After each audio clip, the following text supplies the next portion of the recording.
ಪ್ರಿಯ ವೀಕ್ಷಕರೇ, ಅನನ್ಯ ಚಿತ್ರಗಳ ಮಾಹಿತಿ ಯೂಟ್ಯೂಬ್ ವಾಹಿನಿಗೆ ನಿಮ್ಮೆಲ್ಲರಿಗೂ ಸ್ವಾಗತ. ಇಂದಿನ ಸಂಚಿಕೆಯಲ್ಲಿ 1950 ಮತ್ತು 1960ರ ದಶಕದಲ್ಲಿ ಬಂದಿರುವಂತಹ ಚಿತ್ರಗಳ ಬಗ್ಗೆ ನಮಗೆ ಗೊತ್ತಿರುವ ಮಾಹಿತಿಯನ್ನು ನಿಮ್ಮೊಂದಿಗೆ ಹಂಚಿಕೊಳ್ಳುತ್ತೇವೆ.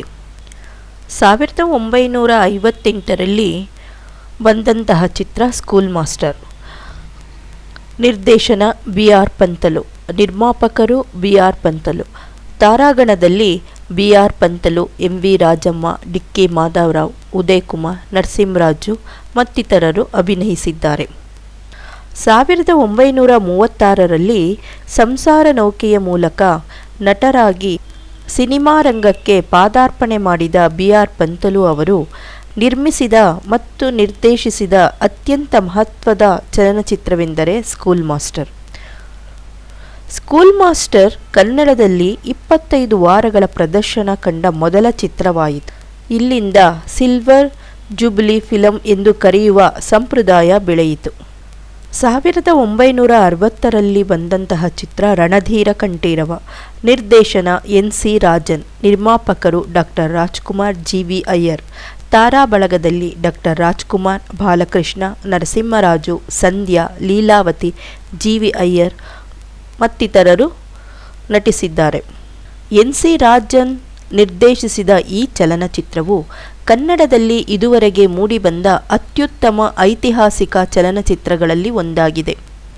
ಈ ಸಂದರ್ಭದಲ್ಲಿ ಡಾಕ್ಟರ್ ರಾಜ್ಕುಮಾರ್, ಜಿ.ವಿ. ಅಯ್ಯರ್, ನರಸಿಂಹರಾಜು ಮತ್ತು ಬಾಲಕೃಷ್ಣ ಅವರು ಒಟ್ಟಾಗಿ ಕನ್ನಡ ಚಲನಚಿತ್ರ ಕಲಾವಿದರ ಸಂಘ ಸ್ಥಾಪಿಸಿದರು. ಈ ಚಿತ್ರವು ಕನ್ನಡಿಗರಲ್ಲಿ ಕನ್ನಡ ಚಲನಚಿತ್ರಗಳ ಬಗ್ಗೆ ಜನಪ್ರಿಯ ಭಾವನೆಯನ್ನು ಹುಟ್ಟಿಹಾಕಿತು.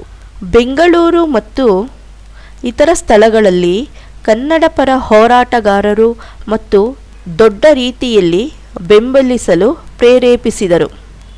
ಕನ್ನಡದ ಸಿನಿಮಾ ಸಂಸ್ಕೃತಿ ಮಾತ್ರವಲ್ಲ, ಕನ್ನಡ ನಾಡಿನ ಮತ್ತು ಕನ್ನಡ ಭಾಷೆಯ ಪರವಾದ ಯಾವುದೇ ವಿಚಾರಕ್ಕೂ ಡಾಕ್ಟರ್ ರಾಜ್ಕುಮಾರ್ ಅವರು ಸಹಕರಿಸುತ್ತಾರೆ ಎಂಬ ಆಶಾವಾದವನ್ನು ಕನ್ನಡ ಹೋರಾಟಗಾರರಲ್ಲಿ ಮೂಡಿಸುವಲ್ಲಿ ಈ ಸಂದರ್ಭ ಯಶಸ್ವಿಯಾಯಿತು.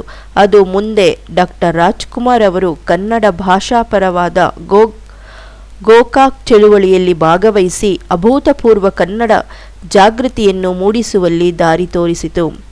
ಈ ಚಿತ್ರವು ಕನ್ನಡದ ಇತಿಹಾಸವನ್ನು ಎತ್ತಿ ತೋರಿಸುವ ಇನ್ನಷ್ಟು ಐತಿಹಾಸಿಕ ಚಿತ್ರಗಳ ನಿರ್ಮಾಣಕ್ಕೆ ದಾರಿ ಮಾಡಿಕೊಟ್ಟಿತು. ಮಕ್ಕಳ ರಾಜ್ಯ. ಇದು 1960ರಲ್ಲಿ ಬಂದಂತಹ ಚಿತ್ರ. ನಿರ್ದೇಶಕ ಬಿ.ಆರ್. ಪಂತಲು, ನಿರ್ಮಾಪಕರು ಬಿ.ಆರ್. ಪಂತಲು. ತಾರಾಗಣದಲ್ಲಿ B R. Pantulu, M V. Rajamma, M S. Umesh, Narasimharaju, T N. Balakrishna, Shivaji Ganesan, D K. Madhavarao, B. Hanumanthachar. ಇದು ಕನ್ನಡದ ಮಹಾನ್ ಕಲಾವಿದರಾದ ಎಂ.ಎಸ್. ಉಮೇಶ್ ಬಾಲನಟನಾಗಿ ಚಿತ್ರರಂಗ ಪ್ರವೇಶಿಸಿದ ಮೊದಲ ಚಿತ್ರ. ತಮ್ಮ ಮೊದಲ ಚಿತ್ರದಲ್ಲೇ ಅತ್ಯಂತ ಮುಖ್ಯ ಪಾತ್ರವನ್ನು ಸತ್ಯಪೂರ್ಣವಾಗಿ ಅಭಿನಯಿಸಿ ಗೆದ್ದ ಎಂ.ಎಸ್. ಉಮೇಶ್ ಮುಂದೆ ದಶಕಗಳ ಕಾಲ ಚಿತ್ರರಂಗದಲ್ಲಿನ ಯಶಸ್ವಿ ಮತ್ತು ಸುದೀರ್ಘ ಅನುಭವಕ್ಕೆ ಮುನ್ನಡಿ ಬರೆದರು. ಭಕ್ತ ಕನಕದಾಸ. ಇದು 1960ರಲ್ಲಿ ಬಂದಂತಹ ಚಿತ್ರ. ನಿರ್ದೇಶಕ ವೈ.ಆರ್. ಸ್ವಾಮಿ, ನಿರ್ಮಾಪಕರು ಡಿ.ಆರ್. ನಾಯ್ಡು. ಈ ಚಿತ್ರದ ತಾರಾ ಬಳಗದಲ್ಲಿ doctor Rajkumar, Krishnakumari, Uday Kumar, Narasimharaju, K. Ashwath, M. Jayashree ಮತ್ತು ಎಂ.ಎನ್. ಲಕ್ಷ್ಮೀದೇವಿ ನಟಿಸಿದ್ದಾರೆ. ಈ ಚಲನಚಿತ್ರವು ಸಂತ ಕವಿ ಕನಕದಾಸರ ಜೀವನ ಮತ್ತು ಭಕ್ತಿಯನ್ನು ಸುಂದರವಾಗಿ ಚಿತ್ರಿಸಿರುವ ಜೀವನ ಚರಿತ್ರೆಯ ಕಥಾವಸ್ತುವನ್ನು ಹೊಂದಿದೆ. ಕನಕದಾಸರ ಸ್ಫೂರ್ತಿದಾಯಕ ಕಥೆಯನ್ನು ಬೆಳ್ಳಿತೆರೆಗೆ ತರುವ ಮೂಲಕ ಈ ಚಲನಚಿತ್ರವು ಸಾಂಸ್ಕೃತಿಕ ಪರಂಪರೆಗೆ ಅವರು ನೀಡಿದ ಕೊಡುಗೆಯನ್ನು ಗೌರವಿಸಿತು. ಈ ಚಿತ್ರದ ಯಶಸ್ಸಿನಲ್ಲಿ ಸಂಗೀತ ಪ್ರಮುಖ ಪಾತ್ರ ವಹಿಸಿದೆ. ಇದಕ್ಕೆ ಸಂಗೀತ ನೀಡಿದವರು ಕನ್ನಡದ ಸಾರ್ವಕಾಲಿಕ ಶ್ರೇಷ್ಠ ಸಂಗೀತ ನಿರ್ದೇಶಕರಲ್ಲಿ ಒಬ್ಬರಾದ ಎಂ. ವೆಂಕಟರಾಜು. ರಾಜ್ಕುಮಾರ್ ಅವರ ಭಕ್ತ ಕನಕದಾಸ ಕೂಡ ಅತ್ಯುತ್ತಮ ಅಭಿನಯದಲ್ಲಿ ಒಂದು. ಕಿತ್ತೂರು ಚೆನ್ನಮ್ಮ. ಇದು 1961ರಲ್ಲಿ ಬಿಡುಗಡೆಯಾದಂತಹ ಚಿತ್ರ. ನಿರ್ದೇಶಕ ಬಿ.ಆರ್. ಪಂತಲು, ನಿರ್ಮಾಪಕರು ಬಿ.ಆರ್. ಪಂತಲು. ಈ ಚಿತ್ರದಲ್ಲಿ B Sarojadevi, doctor Rajkumar, Leelavathi, Rajashankar, M V Rajamma, Chandodi Leela, Dikki Madhavarao, Narasimharaju. ಈ ಚಲನಚಿತ್ರವು ಮಹಿಳಾ ಕೇಂದ್ರೀಕೃತ. ಮುಖ್ಯ ಪಾತ್ರದ ಅಸಾಧಾರಣ ಚಿತ್ರಣದಿಂದಾಗಿ ಕನ್ನಡ ಚಿತ್ರರಂಗದಲ್ಲಿ ಒಂದು ಸಾರ್ವಕಾಲಿಕ ಶ್ರೇಷ್ಠ ಕೃತಿಯಾಗಿ ಉಳಿದಿದೆ.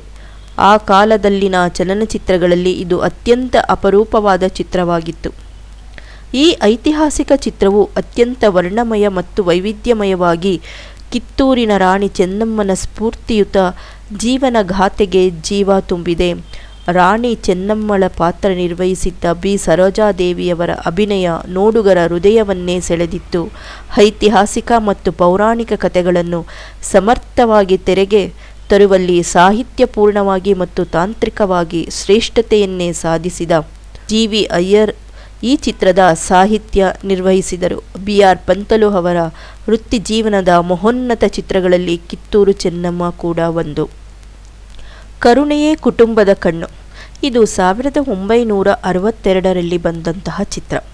ನಿರ್ದೇಶನ ಟಿ ವಿ ಸಿಂಗ್ ಠಾಕೂರ್, ನಿರ್ಮಾಪಕರು ಎ ಸಿ ನರಸಿಂಹರಾಜು.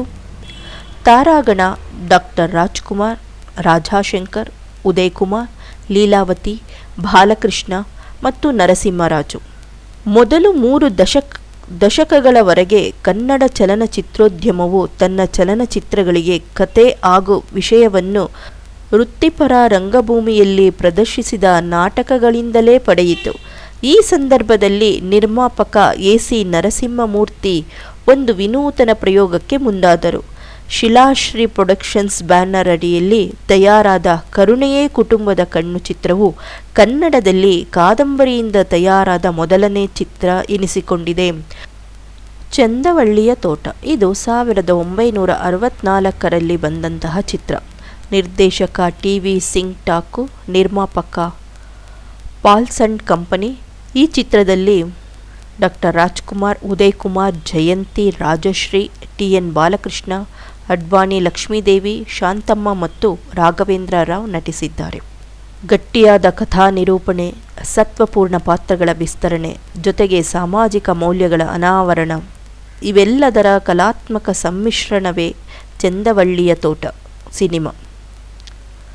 ನಿರ್ದೇಶಕ ಟಿ ವಿ ಸಿಂಗ್ ಠಾಕೂರ್ ಕನ್ನಡದ ಕಾದಂಬರಿಗಳನ್ನು ಚಲನಚಿತ್ರಗಳಿಗೆ ಯಾಕೆ ಅಳವಡಿಸಬೇಕು ಎಂಬ ಕಾರಣಗಳಿಗೆ ಬಹುದೊಡ್ಡ ಸಮರ್ಥನೆಯನ್ನೇ ನೀಡಿದರು.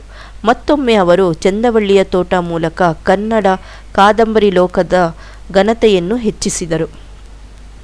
ವಿಶೇಷವಾಗಿ ಈ ಸಿನಿಮಾದಲ್ಲಿ ಉದಯ್ ಕುಮಾರ್ ಅವರ ಪಾತ್ರವು ಕನ್ನಡ ಚಿತ್ರರಂಗದಲ್ಲಿ ಅವರನ್ನು ಸಾರ್ವಕಾಲಿಕ ಶ್ರೇಷ್ಠ ನಟರಲ್ಲಿ ಒಬ್ಬರಾಗಿ ಗುರುತಿಸುವಂತೆ ಮಾಡಿತು.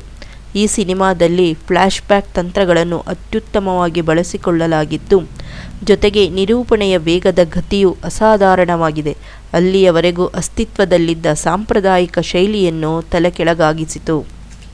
ಪ್ರಿಯ ವೀಕ್ಷಕರೇ, ಮುಂದಿನ ಸಂಚಿಕೆಯಲ್ಲಿ ಇನ್ನೊಬ್ಬ ಸಾಧಕರ ಅಥವಾ ಚಿತ್ರದ ಮಾಹಿತಿಯೊಂದಿಗೆ ಮತ್ತೆ ಸಿಗೋಣ. ಈ ಸಂಚಿಕೆಯನ್ನು ವೀಕ್ಷಿಸಿದ ಎಲ್ಲ ಚಿತ್ರಪ್ರೇಮಿಗಳಿಗೂ ನಮಸ್ಕಾರ. ಈ ಮಾಹಿತಿ ನಿಮಗೆ ಇಷ್ಟವಾದಲ್ಲಿ